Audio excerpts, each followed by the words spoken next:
যে বিষয়ের উপরে আমাকে ধন্যবাদ জানানো হয়েছে এই সংসদের পক্ষ থেকে, তার জন্য আমি আন্তরিকভাবে কৃতজ্ঞ এবং আন্তরিকভাবে সকল সদস্যকে ধন্যবাদ জানাচ্ছি। মাননীয় সংসদ নেতা, আপনি সংসদ কক্ষে প্রবেশ করার কিছুক্ষণ আগে এই সংসদের সকল সদস্য, সরকারি দল এবং বিরোধী দল থেকে বক্তব্যের মাধ্যমে একটি প্রস্তাব পাশ করেছে, আপনাকে ধন্যবাদ জানিয়ে। আপনার সাম্প্রতিক মালয়েশিয়া এবং চীন সফরের ফলে দেশের মর্যাদা বৃদ্ধি পেয়েছে বলে সবাই অভিমত ব্যক্ত করেছে এবং বাংলাদেশের অর্থনীতিকে, পররাষ্ট্রনীতিকে এক নূতন দিগন্ত সূচনা করেছেন আপনি এই সফরের মাধ্যমে। সেজন্য আপনাকে ধন্যবাদ জানাচ্ছি এই সংসদের পক্ষ থেকে। Welcome back to this parliament. আপনি কিছু বলতে চাচ্ছেন? জি, মাননীয় স্পিকার, আমি কিছু কথা বলতে চাচ্ছি। বিসমিল্লাহির রহমানির রহিম। মাননীয় স্পিকার, যে বিষয়ের উপরে আমাকে ধন্যবাদ জানানো হয়েছে এই সংসদের পক্ষ থেকে, তার জন্য আমি আন্তরিকভাবে কৃতজ্ঞ এবং আন্তরিকভাবে সকল সদস্যকে ধন্যবাদ জানাচ্ছি।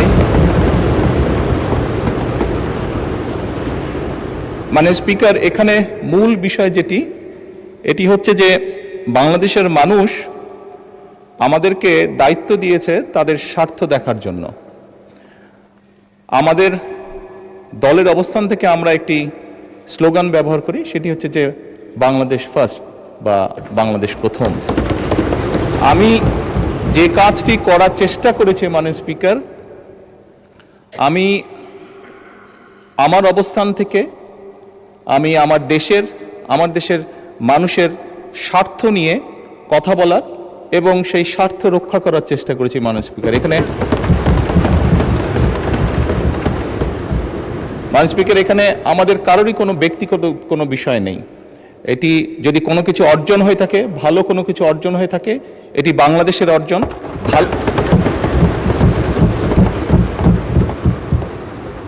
এই সফরের মাধ্যমে যদি দেশের মানুষের কোনো অর্জন হয়ে থাকে, সেটি এই দেশের মানুষের অর্জন মাননীয় স্পিকার।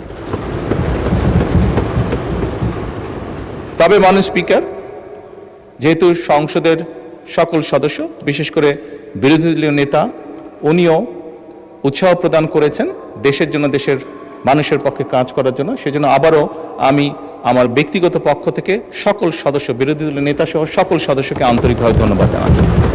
ধন্যবাদ। ধন্যবাদ মাননীয় সংসদ নেতা।